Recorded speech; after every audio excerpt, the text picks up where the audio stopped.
Norint pasiekti akademinės sėkmės, pirmiausia, turim pasirūpinti mokymosi pamatais. Ir tai yra sensorinėmis sistemomis. Ir šiandien mes kviečiame jūs pagalvoti apie vieną iš 8 sistemų – propriocepciją. Paprastai žodžiais tariant, tai mūsų kaulų, raumenų ir sąnarių pojūčiai.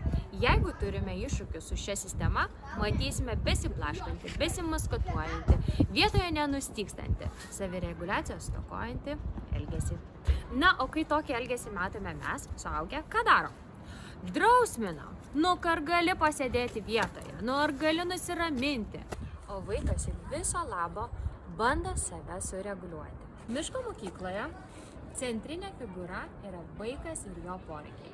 O pagrindinis mokymosi būdas – veiksmas. Čia vaikai turi galimybę lipti medžiu, tinklu, griauti ir statyti, taip pamaitindami savo kaulus ir raumenis, būtinu jiems maistu. Na, o kaldami, kapodami malkas, jie turi galimybę pamatuoti, kiek jėgos reikia, norint atlikti vieną ar kitą judesį. Šių atrodo visiškai paprastų veiklų metu mes dedame pamatus, kad vaikai orientuotųsi erdvėje, mokėtų valdyti savo kūną, jausmus, na, o ilgainiui šias kompetencijas naudotų siekdami akademinio aukštumų.